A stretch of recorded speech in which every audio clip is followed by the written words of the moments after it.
Hay una escena en una película de Disney en donde el conejo le dice a Alicia en el País de las Maravillas, bueno, no el conejo, era el... Bueno, no recuerdo qué personaje era. El caso es que le pregunta un gato loco, me parece. Le pregunta a Alicia, ¿qué camino debo de tomar? Y entonces la respuesta es, pues depende a dónde quieres llegar. Y esta respuesta tan sencilla la podemos aplicar en todas las tareas, en todos los ámbitos de nuestra vida, porque hay muchos caminos, y decía la frase de una tienda muy famosa, todos los caminos te llevan a, así como todos los caminos te llevan a Roma, decía también la frase. ¿Y a dónde quieres tú llegar? ¿De qué manera quieres llegar además? Porque la vida nos va a poner frente a circunstancias que van a ser inesperadas. Algunas serán como las esperamos, pero aún aquellas situaciones que son como esperamos nos van a dar la posibilidad de tomar un camino distinto. ¿Qué es lo que condiciona nuestra historia? La circunstancia, la opción de caminos, una combinación o nuestra decisión respecto a la situación de tomar una decisión y de tomar un camino. Podemos quejarnos de lo que nos pasa, podemos agradecer, de hecho hay que hacerlo porque eso es lo que nos permite crecer, pero muchas veces nos vamos por el lado de la queja y tratamos de avanzar por el camino encontrando hacia dónde ir, pero nos vamos quejando y vamos renegando de lo que nos pasa. Hay que encontrar ese punto en donde nuestra decisión sea una decisión junto con Dios, para que entonces tomemos el camino adecuado. Esto es Cuarto Piso, donde cuentan las historias.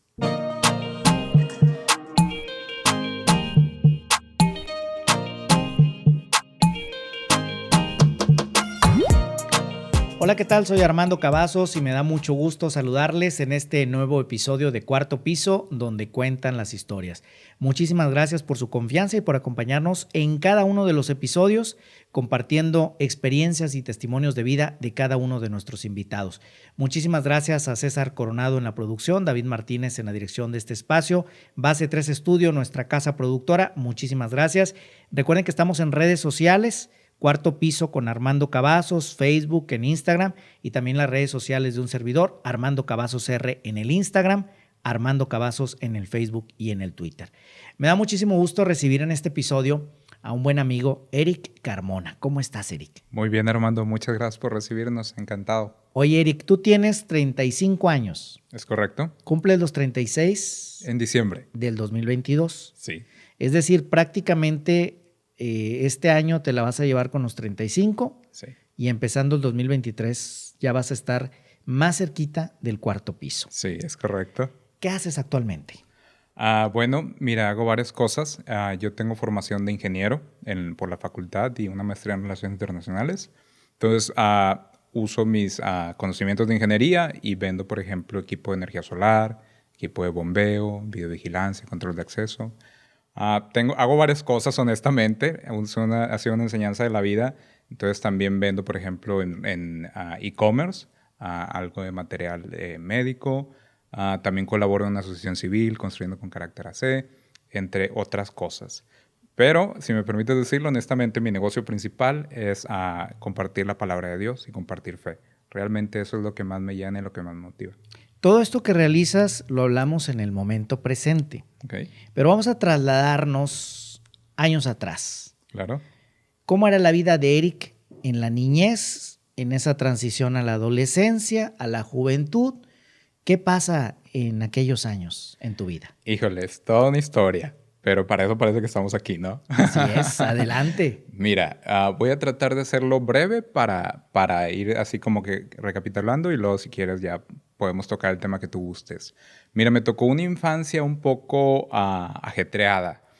Me tocó en mi infancia, soy el segundo hijo de una serie de 4 hermanos.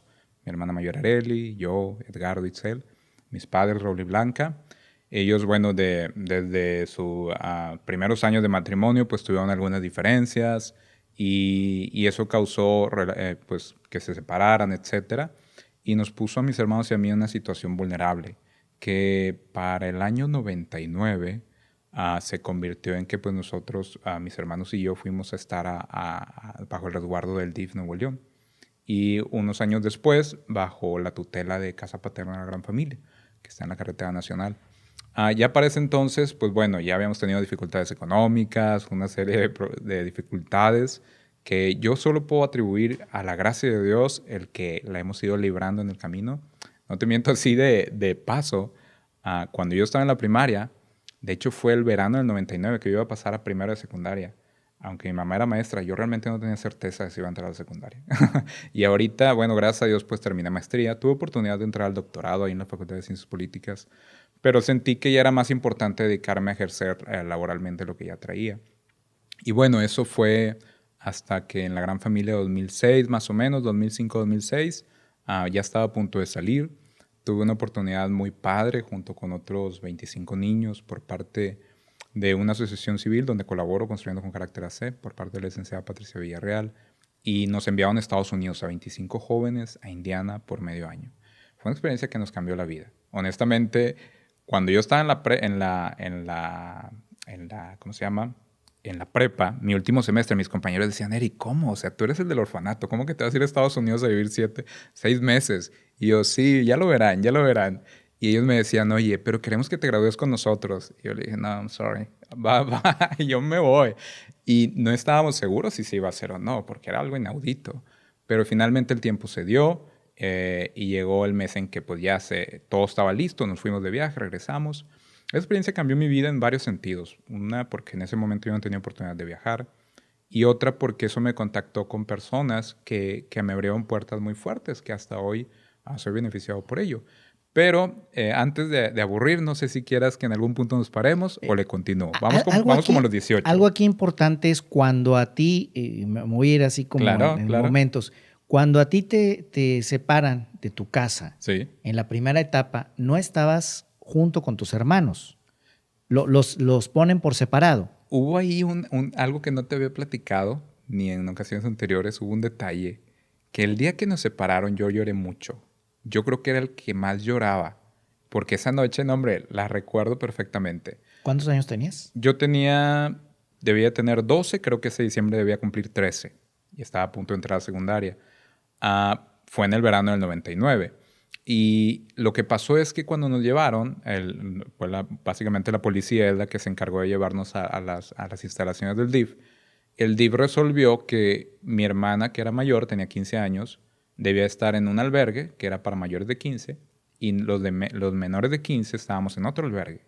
Y ese albergue está en San Pedro, en Corregidora de Vasconcelos. Hay una propiedad del DIF que ahorita es un gimnasio.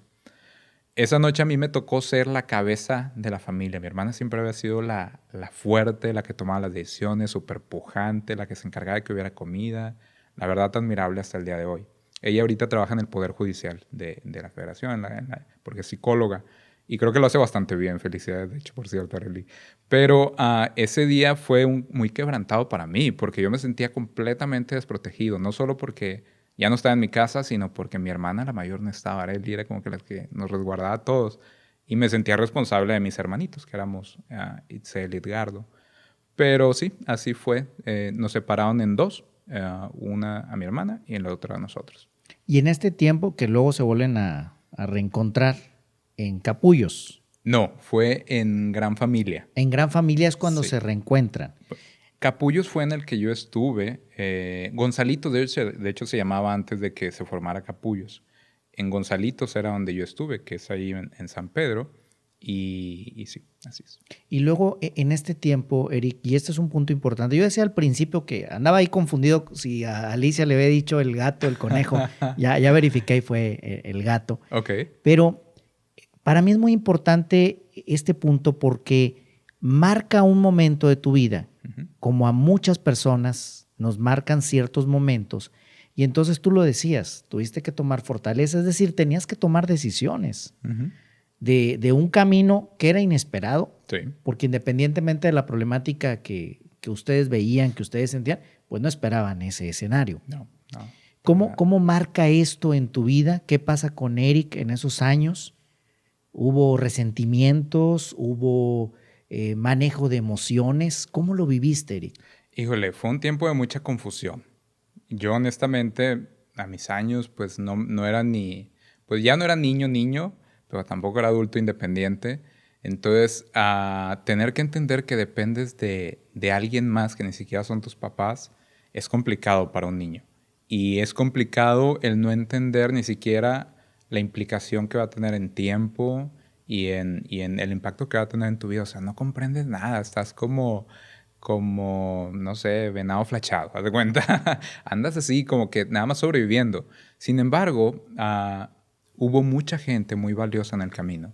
Por ejemplo, el doctor Morton, no sé si lo conoces, que fue director en el DIF, a la licenciada Rosanelli, en otro momento de La Gran Familia, diferentes encargados como Leo, Arriaga, Ociel, Lili, que fueron gente que te daba más de lo que les pagaban por hacer, ¿sabes? Entonces te ayudaban como que a entender qué estaba pasando, y entre las actividades del día y las diferentes cosas que había que hacer, se te olvidaban a veces los problemas, ¿sabes? Entonces, dentro de todo, fue bastante bueno el trabajo que hace el DIF con todo su equipo de psicólogos, etcétera, porque te ayudan como que a estabilizarte.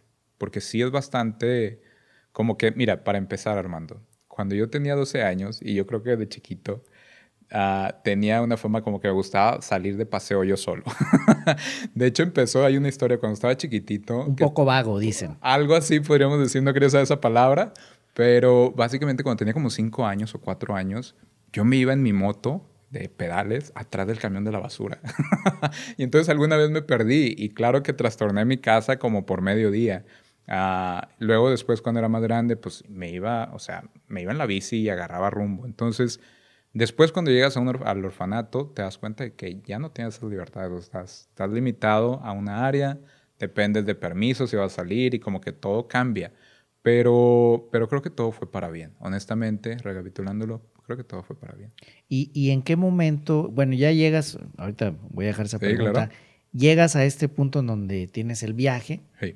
y transcurre el viaje, regresas, ¿qué ocurre a tu regreso? Mira, finalmente del DIF y mi hermana en estancia temporal nos unen en Gran Familia en el 2001, si mal no recuerdo. Yo ya estaba en segundo de secundaria, luego termino tercero de secundaria, ahí hago mis 15 años más o menos, había un 15 años anual para todos los chicos en la Gran Familia, y ese año también pues ya entró a la prepa. Entrando a la prepa decidí una prepa de 3 años porque yo no sabía si iba a estudiar carrera después. Dije, bueno, por lo menos me aventó una técnica en sistemas, me gustaba. Y al final de los 3 años, bueno, en el último semestre, que estamos hablando de 2005, viene esta oportunidad de este viaje.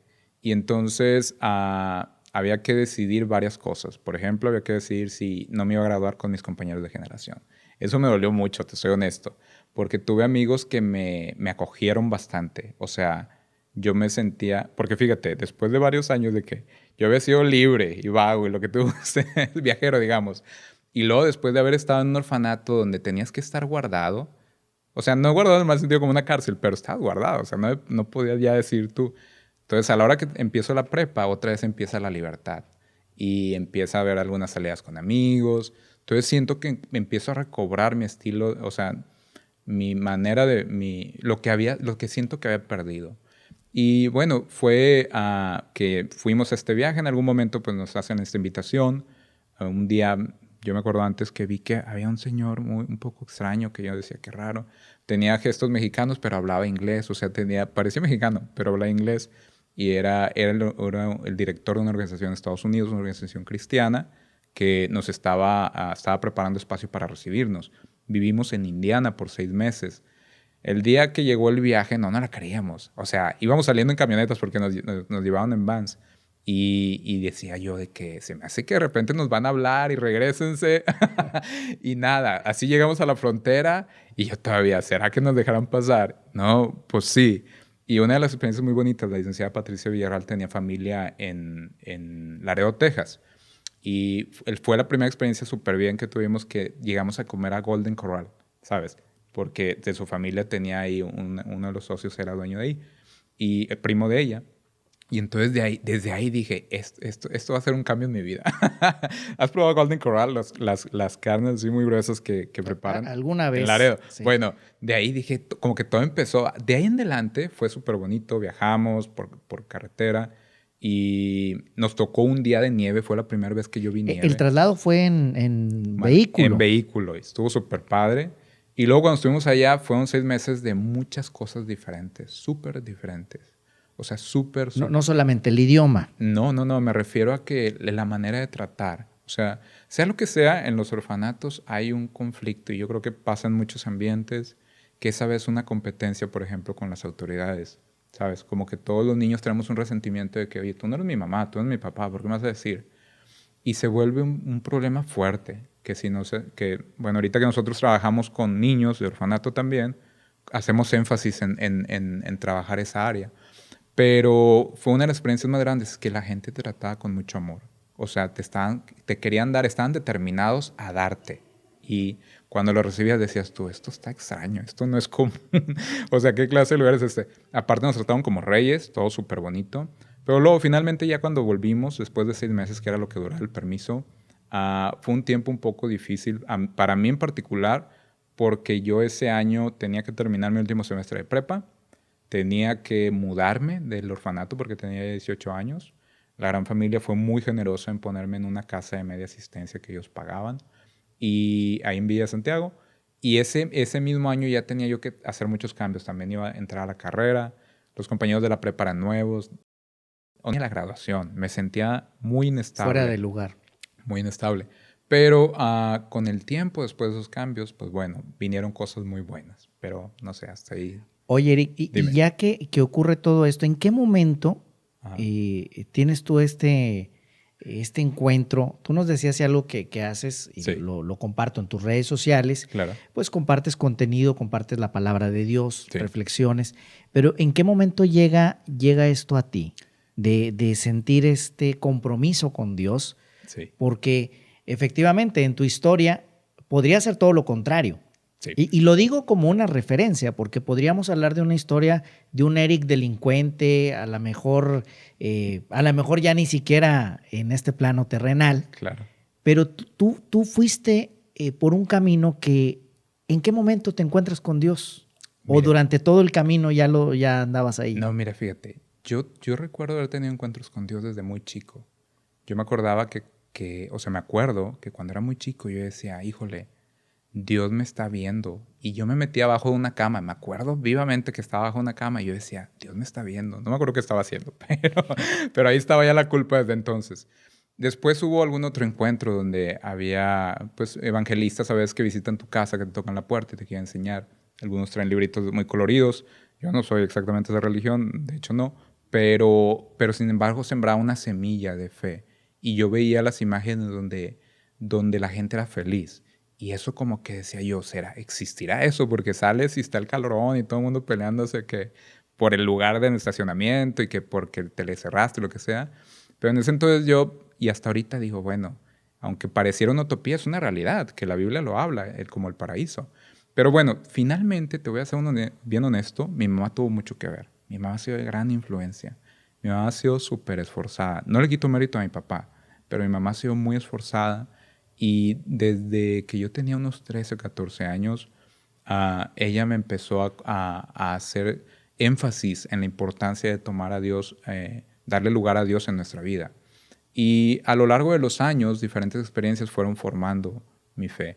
Por ejemplo, tuve en la preparatoria, antes de irme a este viaje, un maestro, el maestro Juan, de la Prepa 20, que él estaba preparándose para sacerdote, pero al final de cuentas decidió no serlo, se casó, pero sin embargo era muy cercano a los cuerpos sacerdotales.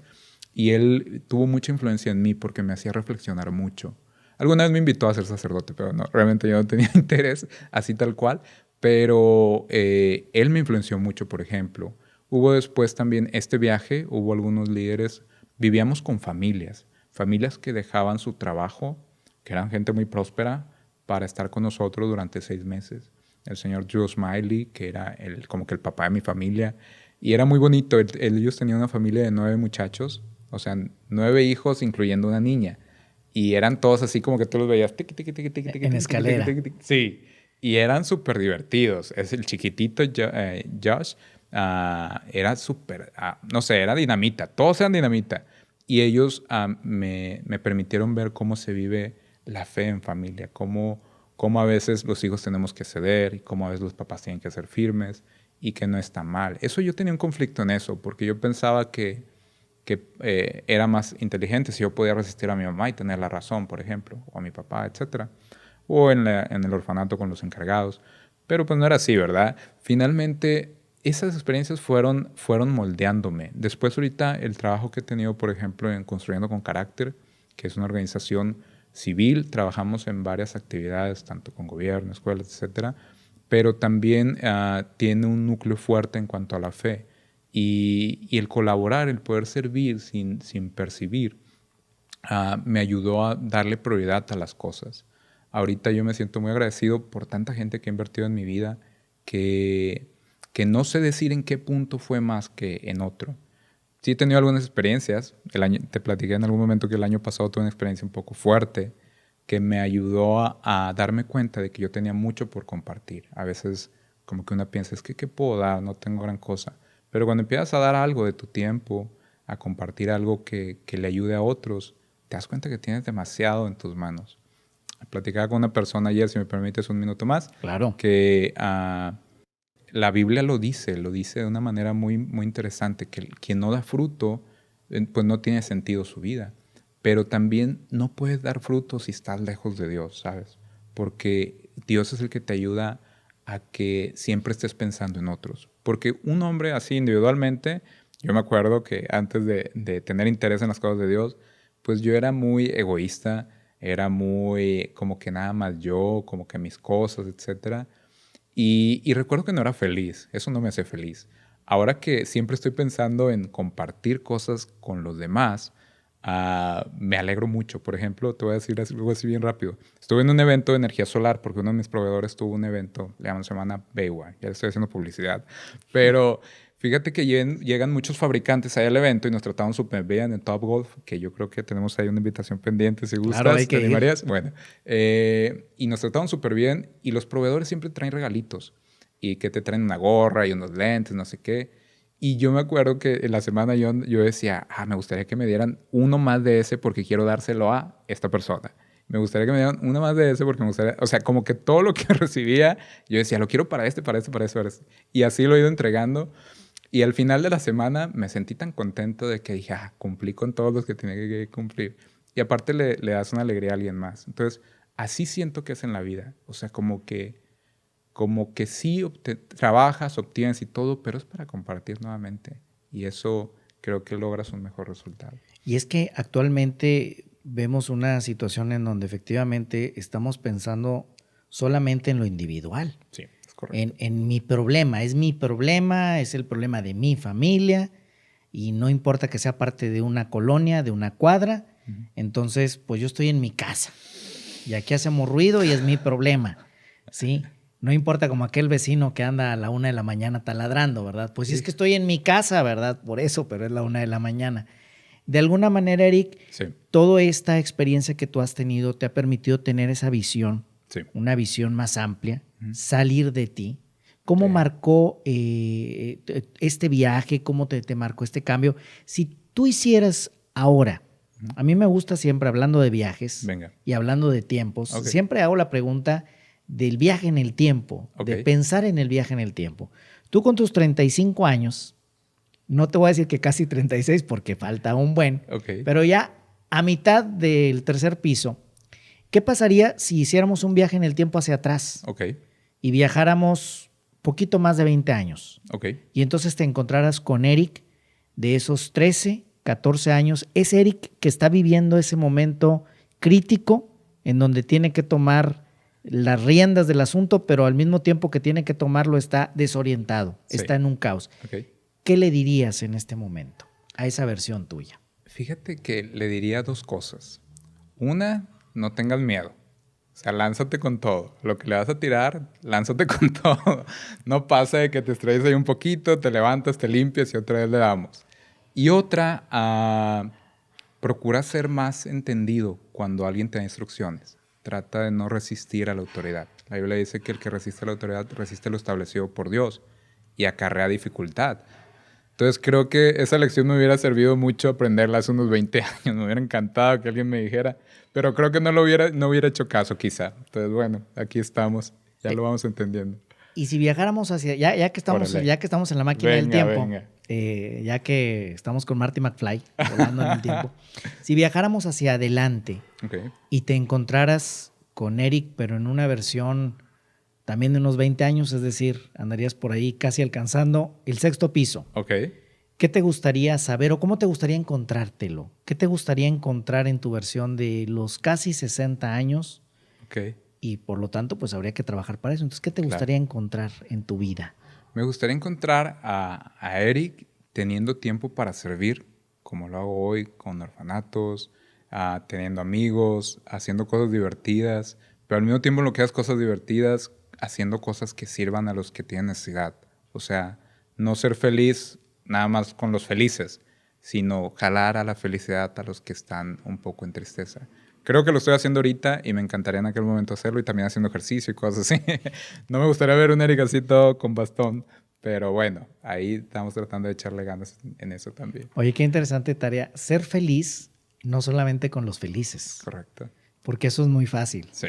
Buscamos a quienes, buscamos la fiesta, Sí. por así decirlo, en un término de personas alegres, pero también hay que voltear, y es una tarea que tenemos, Sí. voltear a ver al que necesita. Es correcto. Porque no hablamos solamente de la tristeza por la tristeza, sino de la necesidad en todos los aspectos. Sí. Eric, ¿cuál es tu estatus en el Facebook? Como dicen, ¿cuál es tu estatus? Eres soltero. Sí, soltero. A ver, platícanos de eso. Ok. ¿Cómo has vivido la soltería? Bueno, mira, ha sido abrupto. Ha sido abrupto porque, por un lado, pues están la naturaleza que uno tiene, ¿no? De querer tener una esposa, de tener novia, etcétera. Pero por otro lado, ha habido una parte de fe que he tenido que ir ejercitando. Cuando la Biblia dice, o Dios dice, bástate mi gracia, mi poder se perfecciona en tu debilidad. Y a veces uno piensa como hombre que tiene, o bueno, tal vez en algún momento sí tenemos una debilidad por querer buscar el sexo opuesto, a veces de manera formal o a veces de maneras incorrectas, pero ha sido un aprendizaje donde he aprendido a ser feliz estando yo solo. De hecho, es algo que he concluido. O sea, uno está completo con Dios. O sea, la esposa no es algo que te falta, pero es algo que te complementa y como que se vuelve una sinergia, ¿sabes? O sea, puedes hacer las cosas solo y puedes estar solo, pero pero en familia puedes multiplicarte, digamos así. Entonces, ha sido muchos aprendizajes. También he aprendido a vencer el miedo que en algún momento tenía, como que no sé, o religiosidad quizá. Entonces, ha sido por muchas áreas. Ahorita yo últimamente sí he estado meditando y pensando la importancia que tiene para mí formar una familia. Y me da gusto que ahorita se ha vuelto para mí una prioridad en ese sentido. No es como que tener una relación por ser feliz. No es más bien estar preparado para hacer feliz a alguien más. Y de hecho, una de las motivaciones que me animan a formar una familia son dos personas. Una es mi mamá, que sé que le encantaría tener más nietos porque solo tiene una. Y otra es mi sobrina, que es la única, o sea, no tiene primitos por el lado de nosotros. Entonces digo yo, bueno, a lo mejor sí me gustaría ya. O más bien digo, ¿para qué dejar pasar más tiempo? Entonces como que ya andamos como que en la búsqueda. Algunos amigos me dicen, Eric, andas muy sharp, andas muy intenso de repente. Y yo, no. Es que es como quien está buscando un auto. O sea, ya sabes lo que quieres. Y entonces ya nomás cuando llegas a una agencia, pues preguntas el precio. ¿Se puede? ¿No se puede? Ok, muy bien, pues ya. Next, lo que sea. Ya no es una búsqueda por hacer la búsqueda. Exacto, ya es una búsqueda consciente. Ahora, sí ha sido gran parte yo creo que mucha gente, y de hecho lo platico con algunos jóvenes que se acercan a platicar conmigo, el miedo de no encontrar a la persona correcta. O sea, el miedo de, sabes que nunca vas a encontrar a nadie, siempre te vas a quedar soltero, soltera. Y a veces ese miedo te hace apresurarte y escoger o bajar los estándares que tienes. Yo creo que es importante conocerse uno mismo saber qué es lo que quieres en la vida, trabajar sobre ello. Y como le decía a una amiga, ¿sabes qué?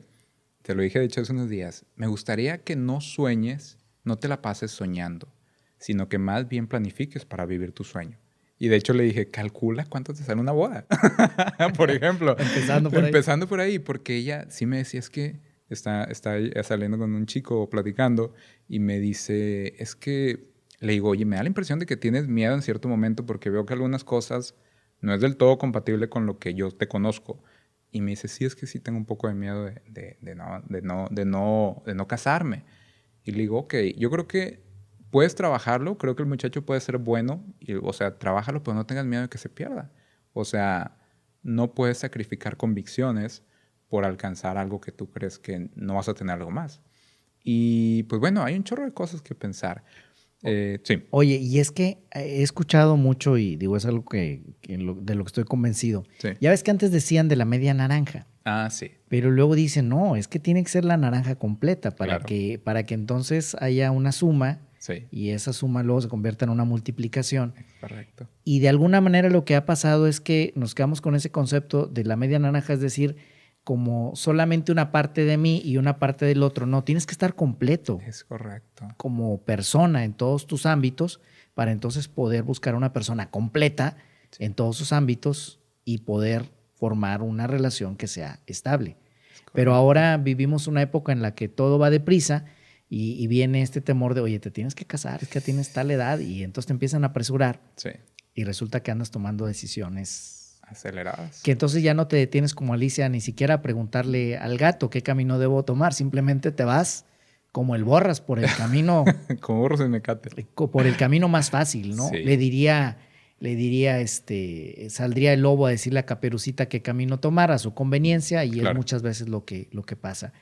Eric, tú sigues teniendo esta relación con tus hermanos, ¿cuál ha sido el valor Sí. de tu familia?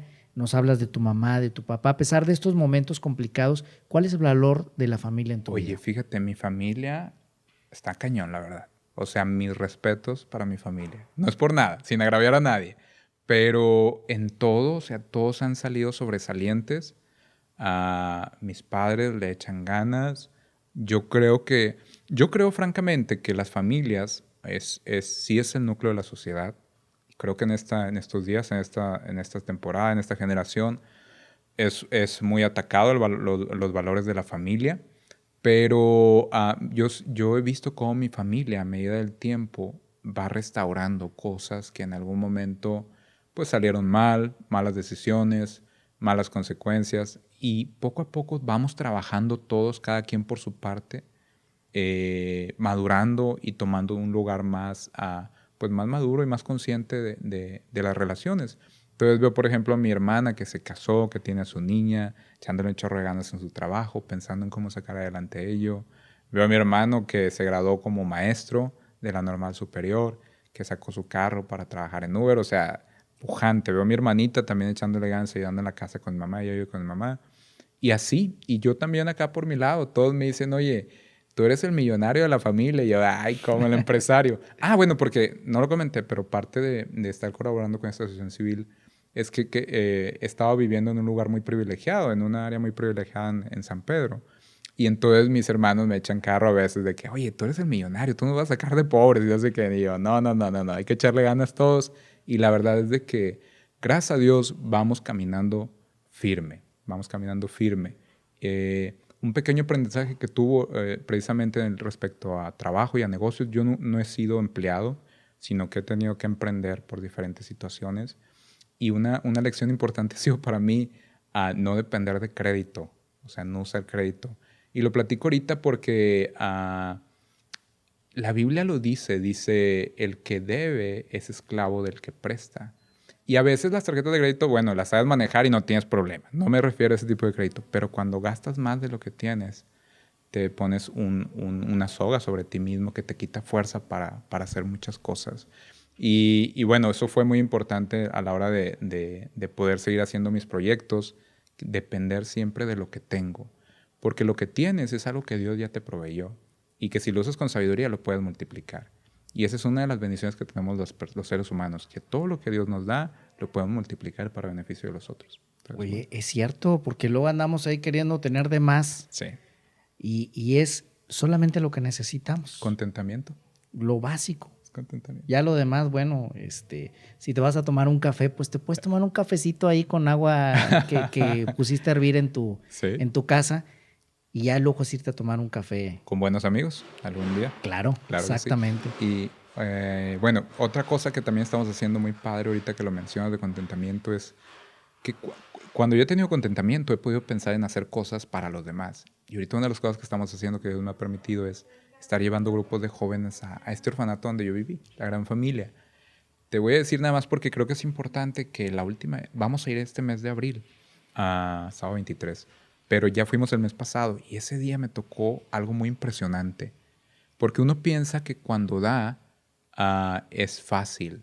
El servir y el dar tiene un precio. Y eso es lo que a veces no nos platican. O sea, tú sirves y das y te va a costar. Pero la gratificación que viene de ello, no porque te den las gracias, sino porque tú ves el resultado, es lo que te mueve a seguir haciendo más. Y cuando fuimos a la Gran Familia esta vez, yo hice algo que a mí me impresionó mucho cuando yo lo escuché. Yo les dije, porque teníamos un grupito de niños así súper lindos, chiquititos, medianos, grandes, hasta 9 años. Y entonces les dije, niños, ¿les gustó lo que trajimos? Sí, no sé qué. ¿Les gustaron? ¿Les cayó bien mis amigos? Sí, súper padre y todos. Oigan, ¿nos darían permiso? ¿Nos invitarían? ¿Nos recibirán en su casa una vez más? Y todos, sí, por favor, vengan. Y a mí se me salían las lágrimas. En ese momento sentí que iba a empezar a llorar en ese momento. Porque yo me acordé que así lo hacían conmigo algunos jóvenes que iban al servicio social cuando yo vivía ahí, del Tecnológico, por ejemplo, de Monterrey. Y me impresionó mucho cuando yo lo escuché porque dije, ¿cómo? O sea, tú estás viniendo a mi casa, o sea, yo soy huérfano y tú dices que gracias por recibirte en mi casa. O sea, era como dignificar al otro. Y entonces nos dio mucho gusto que eso pudimos hacer y cuando lo estábamos haciendo y vimos el resultado final, dijimos, wow. Yo personalmente dije, ¿sabes qué? Esto lo tenemos que volver a hacer, aunque nadie aporte nada, casi que yo pago para volver a venir. Y la verdad fue mucha bendición. La verdad estuvimos muy contentos. Oye, pues felicidades por Gracias a Dios. por este trabajo. Sí. Gracias también por compartir tu testimonio. Encantado. No solamente compartirlo aquí en Cuarto Piso, sino además por compartirlo constantemente con acciones, que eso es lo más importante. Te podemos encontrar en redes sociales y algo bien interesante es que tus redes sociales, Facebook, Instagram y YouTube, son igualitas. Sí. Eric Carmona, pero Eric es con K al final. Sí, R. Carmona, en medio. Eric R. Carmona, porque eres Eric Raúl. Raúl. ¿Sí? Eric con K y luego la R, es correcto. Carmona. Así es. Así te encontramos en Facebook, en Instagram y en YouTube. Es correcto. ¿Sí? Sí. ¿Algún mensaje que nos quieras compartir ya para cerrar? Pues mira, estoy muy agradecido por la invitación. Me encanta tu canal y la verdad creo que tu contenido es muy valioso. Honestamente, mis respetos, Armando. Mi última aportación es lo que yo hago. Bueno, muchas de las cosas, mi negocio principal, como lo he dicho, por ejemplo, en varios networking, sí, mucha gente se sorprende de que digo, mi negocio principal es compartir la palabra de Dios, compartir la Biblia, compartir la fe. Y como que todo el mundo así, pero también vendo paneles solares, no sé qué, no sé qué, no sé qué. Todos, bueno, no nos iba a evangelizar. Pero yo creo honestamente que lo más valioso que uno puede tener es una relación con Dios. Y yo escribía saco un video cada semana que estamos leyendo el libro de Juan, y yo escribí hace unos días o hace unas semanas, decía, me encanta compartir esta fe que me ayuda en los momentos difíciles. O sea, cuando todo se ve oscuro, cuando puedes dejar caer la toalla y cuando puedes dejar caer mucho trabajo que has logrado, en esos momentos complicados, sea por una enfermedad, sea por una dificultad, por alguien que te hirió, que te lastimó, ahí la fe es donde tiene un valor súper importante, es lo que te respalda y te sostiene. Créeme que a lo largo de mi vida, yo creo que eso es lo que me ha permitido seguir caminando. Y otra cosa súper importante, siempre perdonar. De hecho, la Biblia dice, el que no perdona, no puede ser perdonado. Entonces, no sé, yo creo que muchos problemas en nuestra vida se arreglan pudiendo perdonar, aún a quien conscientemente, premeditadamente nos puede estar ahí poniendo un tropiecito por ahí, pero todo es para crecer, es para ser cada vez, como dice la Biblia, un más excelente peso de gloria, y yo creo que así nos ve Dios. O sea, Él hace salir su sol sobre justos, injustos, nos llama a tener ese amor y compasión también. Oye, ya suena como que te estoy evangelizando aquí. No, pero es mi conclusión. Es también un espacio para compartir el testimonio, para compartir, como lo hemos dicho en diferentes episodios o en los resúmenes que yo he hecho de Cuarto Piso, siempre digo que el común denominador de las historias es el amor de Dios. Sí, cierto. Y eso lo compruebo en cada episodio. Cierto. Eric Carmona, muchísimas gracias. Es que hago el énfasis para que no se escuche. Es que cuando uno da cursos de locución, Eric Carmona, para que no se escuche que Eric Carmona. Eric Carmona. Así te encontramos en redes sociales. Eric R. de Raúl y luego Carmona. Y ahí encontramos todo esto que nos compartes y conocemos un poquito más de ti. Sí. Pues yo te agradezco mucho que hayas estado en este episodio. Encantado, Armando. Gracias por la invitación y gracias a tu auditorio. Muchísimas gracias. Y gracias también a ustedes, que son siempre los invitados que nos acompañan a platicar con cada uno de nuestros invitados aquí, conociendo historias, conociendo testimonios. Agradezco a César Coronado en la producción, David Martínez en la dirección de este espacio desde Base 3 Estudio. Gracias por estar con nosotros. Soy Armando Cavazos y les recuerdo que lo mejor de la vida es tener la oportunidad de vivirla. Dios nos bendice a todos. Cuarto Piso, donde cuentan las historias.